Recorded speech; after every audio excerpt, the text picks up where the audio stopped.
You have some degree of choice of whether to show your boobs or not, and to whom. Me?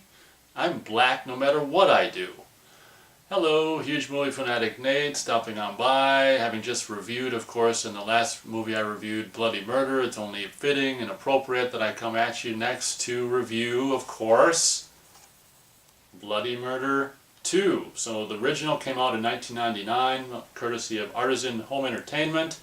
It would take until 2003 before we would be honored or regaled with Bloody Murder 2. Which I think is possibly the last one. I'm not exactly sure. I don't really keep up on all these no budget, straight to video, B-movie horror crap, but as far as I know, this is the last Bloody Murder, and again, sporting the kind of, whatever you want to call it, hockey mask-ish type thing that looks like this, as I showed you in my review of Bloody Murder. Of course, it's possible that they might have got into some minor trouble with using the hockey mask in the first movie, because in this one, even though it's on the cover, the character does not use, the character doesn't wear this in the movie, even though it's on the cover. So the fact that it's on the cover is kind of a cheat with this particular movie, whereas the first one he actually did, a character, the killer, did wear that, or a version of that throughout the movie. This one he just wears this generic kind of goofy ass freaking just whatever the hell you want to call it, face mask or whatever the hell you want to call it. I mean, it's kind of creepy in its own right, but in my opinion, the only reason they would have, axed the kind of the hockey mask thing is if they had gotten into some kind of trouble for using it in the first movie, which probably they did. I didn't mention in my review of the first movie, I'll mention it now, that I think I got these movies, obviously I got them previously viewed from Movie Gallery. I probably got them in 2007 or 8 or 6 or 7 or 8 or something like that. I wouldn't see these movies when they came out initially because, I knew better than to waste money to rent these, so I probably saw them and then maybe bought them while I was working at Movie Gallery, I imagine. Obviously having just paid $4 or less for each of them. Back in the day, if you got us, like 4 titles, you could get, 2 for the price, or 4 for the price of 2 or something like that. So maybe I even paid less than $4 a piece, but whatever. They're worth $4 a piece just for some, dumb fun or whatever. It should be said that in my opinion, I regard Bloody Murder 2, having just rewatched both of these movies within the last week. I regard Bloody Murder 2 as being definitely an improvement over the first movie. It took like 4 years for them to actually come up with, and it should be said that I think it's the same executive producers who produced the first one that returned to do this one. So it is the same guys, I think, that are basically making the sequel versus just some new entities or whatever. So in my opinion, I just wanted to start the review by saying I think that this one, out of the 2 Bloody Murder movies, is the superior one, which is usually not the case. Usually the sequels or things that come after the initial movie are always not up to par or not as good as the original, where this case, in my opinion, is exactly the opposite. Funny thing about this movie is the first one was them setting up for a camping season. This one very much was like Sleepaway Camp 2 and 3. They filmed that, 2 during kind of the more of a summerish and 3 in the fallish. This one is kind of the same thing, although I don't think they filmed these back to back. Where this one actually takes place after the camping season, and it's the counselors that are closing up the camp for the season. That's the storyline of this movie. So unlike the first one where they're driving there and just getting ready for the season, these particular characters have spent the whole summer there and are spending the last week or whatever wrapping things up, and all hell breaks loose while they're doing that in this particular movie. Oh no. So having just rewatched this within the last week or so, I do actually like the atmosphere of the first scene. It kind of lasts, I don't know, more or less 18 minutes into the movie, where it's like a lot of this movie takes place at night, whereas the first one is, I think most of it takes place during the day. So the fact that I think the majority of this movie takes place at night is kind of a cool atmosphere and kind of makes it a little more atmospheric. But the first scene, which kind of, I don't know if you can call it one scene, but we'll just say the first 18 minutes or so of this movie are kind of cool. I think very much with like the first movie where there was a campfire scene, they do the same thing towards the beginning of this movie where the characters, of course, gather around the campfire and it's like, oh, so who wants to play bloody murder or whatever. And again, as I said in my review of the first movie, I can't, of course, remember all the particulars about the game. It's basically just hide and seek, more or less. And again, you know, this movie, you know, talking about Trevor Morehouse and all the lore behind Trevor Morehouse and all this kind of stuff, I'm not really good at, you know, upon initial viewings or very few viewings of a movie, like just understanding just spoken dialogue and trying to make sense out of. I'm not a big fan of plot points revealed through dialogue unless I see a movie over and over and over and over. I'm not going to get the gist of it. So I think these movies are on YouTube for free if you want to watch them to get the whole kind of Trevor Morehouse. Trevor Morehouse is like the, as I said in my review of the first movie, the Harry Warden character, the character where things went shitty or bad things happened before the start of either of these movies, and they, you know, whenever bad things happen or whatever, the locals will always say, I wonder if it's Trevor Morehouse or whatever. So very much with like the original My Bloody Valentine, it's the things that go on in these movies, with the exception of maybe couple of the kills in the first movie. I don't think they do, no, it's not that way in this one.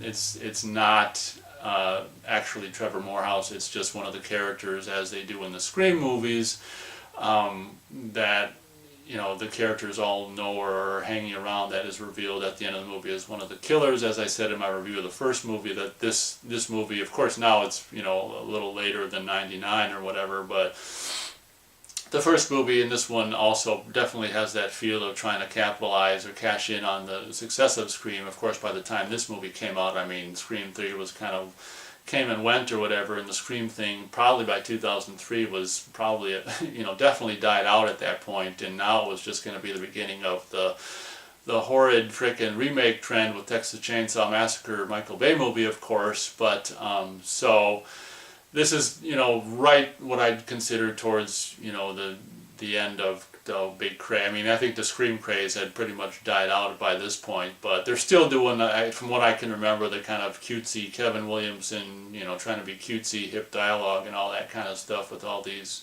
you know, young camp counselor characters and all this stuff. And this movie, I will say, I think's got like sexier girls. I think that they did a little bit of a, not to put down the girls in the first movie, but I think they did a little bit better of a job, like getting more, you know, just sexual, you know, just more attractive girls in this movie. And unlike the first movie where there's actually no toplessness, there's there's like a couple topless scenes and a sex, like a shower scene and a kind of a, you know, pseudo sex scene in this movie by this one chick who had shown, you know, who also around the same time as this was being made, or maybe after it, was in the movie Abominable, which I reviewed on this channel. She was also in Delta Die, I want to say, which I have on DVD, and I don't think I ever watched the whole thing. I've probably started and just stopped, but she was back in the, you know, whatever, early 2000s. She was probably in a lot of these just straight to video B horror movies, just showing her tits or whatever. But it should be said that at least, you know, unlike the first movie, at least this one does have some like TNA and simulated sex and all that kind of stuff. So that's kind of fun.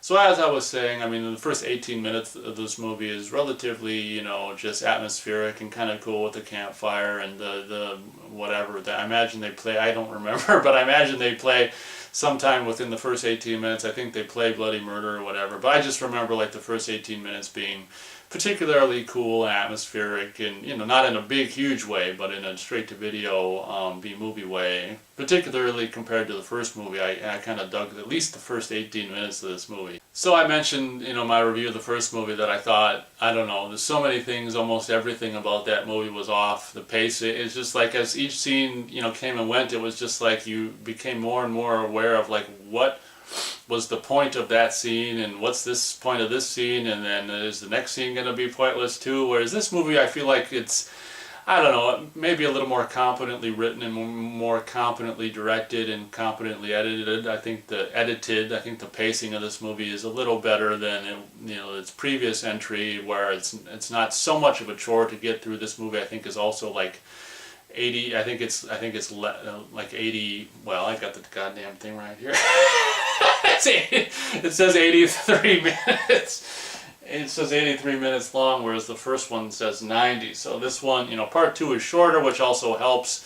helps you get through it quicker. But aside from that, I do feel that this movie is a lot, considerably more competently conceived and executed in the pacing. And not to say that it's Citizen Kane Part 2 or anything, but I'm saying it's just better in my opinion than the first one, which was really, really, really hard to get through. So this one improves on that as well. So, oh yeah, much like the kill at the archery range with the first movie, this Bloody Murder 2 has a cool crossbow kill where some characters just standing there. The killer had dug like a grave or something, and the killer gets lured to the grave, and then he's standing there like, well, no one's around here, and then it's just like an arrow goes through his neck, I think, from the side, and then and then it's revealed later on that the arrow was shot with a crossbow, which is something that's really kind of cool, not seen that often in these summer camp slasher movies or slasher movies in general. So I will say that, and I think they pulled off like the arrow kill through the neck like on camera with some kind of a gag, like maybe that's something they did in Sleepaway Camp, or just some kind of arrow gag. At least they put some effort in to try to they actually put some effort in to show you on camera this arrow kill, which was appreciated by me. I definitely didn't want to forget to mention the relatively cool crossbow arrow kill in this movie. So way to go, guys.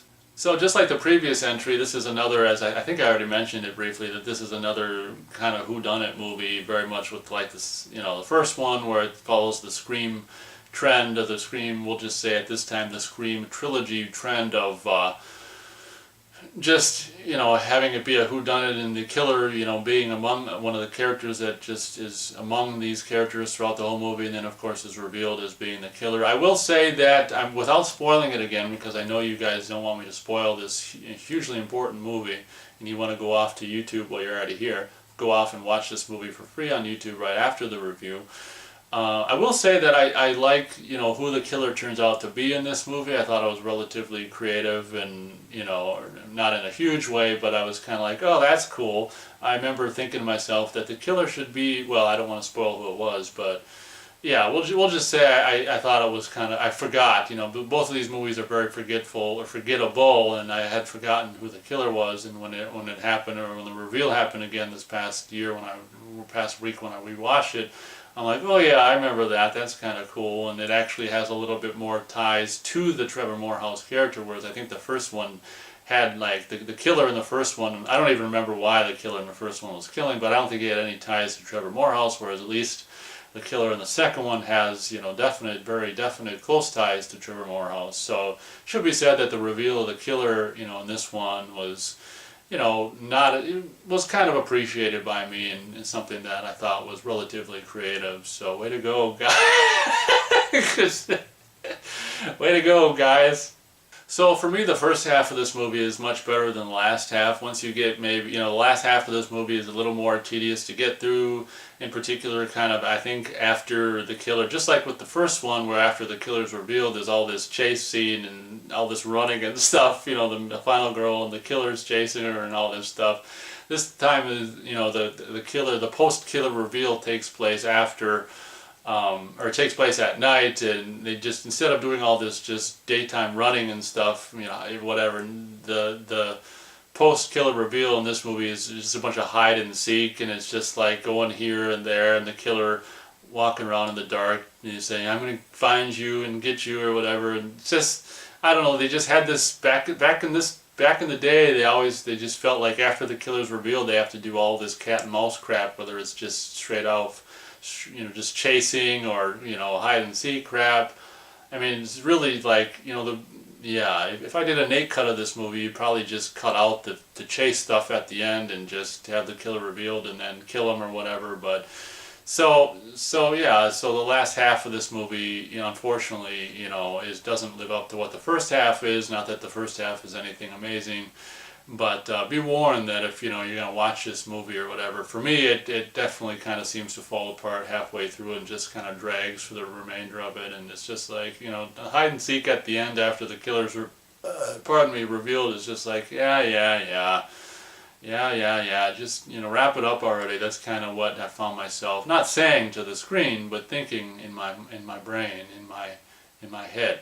So I found this entry, Bloody Murder 2, to be, considerably better than the first one, so I'm going to actually be able to go as high as 1 1/4 stars out of 4 stars for Bloody Murder 2. No, it's not a huge rating because, let's face it, at the end of the day, it's still one of these, not to say that a low-budget, straight-to-video movie is instantly going to be just, stupid, as I've already reviewed years and years ago. I actually gave the movie Black Cadillac, which is another one of these low-budget, straight-to-video kinds of movies. I actually gave that movie 4 stars, and that's one of the rare occasions where I actually gave a straight-to-video, kind of just a thriller kind of a movie 4 stars. That's a really rare occasion. So just because it's, a straight-to-video, lower-budget, independent kind of a movie doesn't automatically mean it's going to suck, but that just generally tends to be the rule in my particular experience. So, that's my personal opinion of my Bloody